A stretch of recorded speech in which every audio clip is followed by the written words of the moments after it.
SST का जो subject में अभी जो चैप्टर चल रहा था अर्थ के बारे में, जिसमें हमने अर्थ के कल बारे में पढ़ा था कि अर्थ जो होती है वो मतलब जिस प्लैनेट पे हम रहते हैं हम उसको अर्थ बोलते हैं, करेक्ट। और हमने इस टॉपिक के बारे में पढ़ा था बेटा, जिसमें आपने मुझसे डिस्कस किया था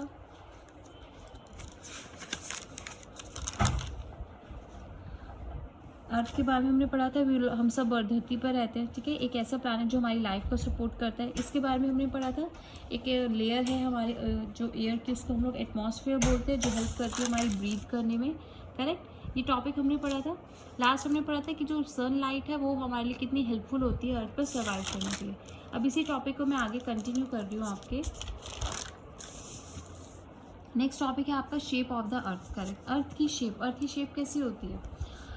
देखो, हमने तो अर्थ को बाहर से नहीं देखा है ना, तो जो साइंटिस्ट हैं वो अपने कुछ सैटेलाइट्स को भेजते हैं, यानी कि वो उन्होंने कुछ इंस्ट्रूमेंट, कुछ चीज़ें ऐसी बनाई हुई जिनको वो धरती के बाहर भेजते हैं और वहाँ से पिक्स उनकी क्लिक करते हैं। जैसे आप अपने कैमरा से पिक्स क्लिक करते हो, तो photographs taken from the satellite, उन्होंने फोटोग्राफ्स ली है सैटेलाइट से। सैटेलाइट एक तरह की एक ऐसी चीज़ होती है जो स्पेस में भेजी जाती है, जो आपके धरती के पार जाकर आपके धरती की पिक्स ले पाती है, ठीक है, क्योंकि हर इंसान ऐसे ही धरती से बाहर नहीं जा सकता ना।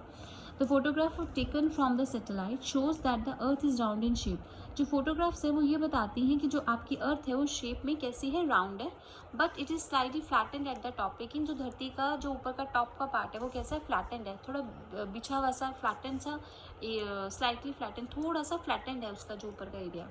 जैसे फ्लैट हो जाता है ना कोई चीज़, बिल्कुल समतल हो जाती है। एंड द बॉटम बल्जेस, और जो नीचे की उसका जो एरिया है एट द मिडल, जो बॉटम का एरिया उसमें थोड़े से बल्जेस हैं, यानी कि थोड़ी सी मूडी, थोड़ी सी उसके अंदर बल्जेस। मैं आपको कैसे एक्सप्लेन करूँ?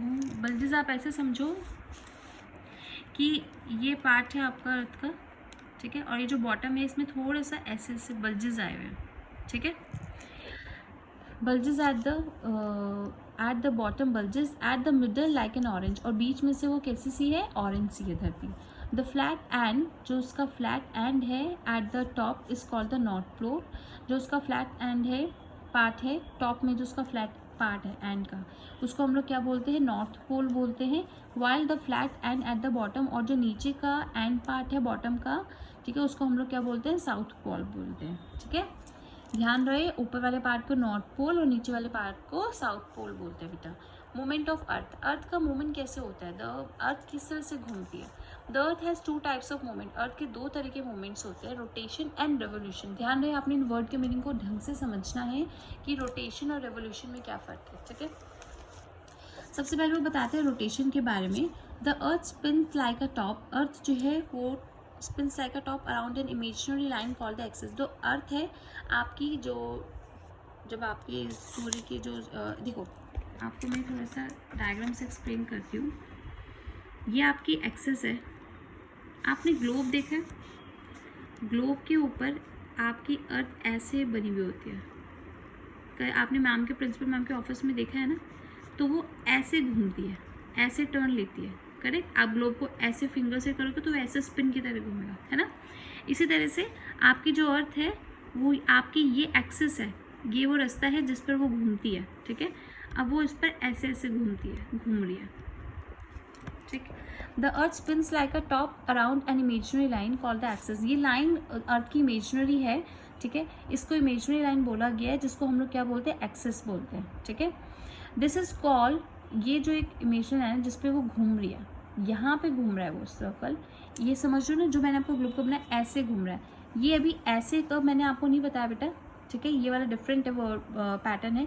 मैं आपको रोटेशन बता रही हूँ, वो ऐसे घूम रही है, जैसे हमने फिंगर मार रहे थे फिर वो ऐसे ऐसे ऐसे ऐसे ऐसे ऐसे घूमना शुरू हो जाता है ना, तो उसको हम क्या बोलते हैं, axis. This is also known as rotation, हम इसको क्या बोलते हैं, रोटेशन। जब आपकी अर्थ ऊपर टॉप वाले पार्ट से स्पिन करने लगती है, अपनी एक्सेस पे ऐसे ऐसे करके घूमती है, उसको हम क्या बोलते हैं, rotation. This is also known as rotation. The earth take 24 hours, earth इसको कंप्लीट करने में कितने आवर्स लेती है, 24 आवर्स लेती है, 24 घंटे लेती है, और 1 day to complete the 1 rotation. एक रोटेशन को कंप्लीट करने के लिए अर्थ को 24 घंटे लगते हैं, और आपके दिन में कितने आवर्स होते हैं, 24 hours. The rotation of the earth causes day and night, और जब धरती घूमती है तो उसी की वजह से डे और नाइट होता है। जब ड्यूरिंग द रोटेशन के दौरान the half part of the earth faces the sun has a day. अब देखो, अब आपका सपोज ये आपकी अर्थ है, ठीक है, जो ऐसे ऐसे घूम रही है। सपोज ये आपका सन है।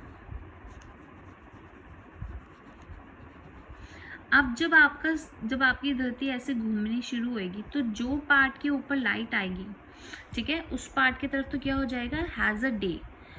During the rotation the half part of the earth faces the sun, face करता है सन को, has a day, and the other half part that is in darkness has a night. और जिस हिस्से में यहाँ पर देखो, इस हिस्से में अंधेरा है, यहाँ पे लाइट नहीं पड़ रही, तो यहाँ पे क्या हो जाएगी, नाइट। उसके बाद जैसे जैसे वो धीरे धीरे घूमते हुए फिर वापस आएगी, फिर जिस हिस्से में आएगा सूरज की रोशनी पड़ेगी वहाँ दिन हो जाएगा, और अदर हाफ पार्ट में क्या हो जाएगी, नाइट हो जाएगी। अब आपका जो नेक्स्ट टॉपिक है बेटा वो रेवोल्यूशन है। इसके साथ आपका चैप्टर ओवर हो जाएगा। रेवोल्यूशन हम अगली वीडियो में पढ़ते हैं, ओके। उसके बाद आपको मैम वर्कशीट करने को देंगे।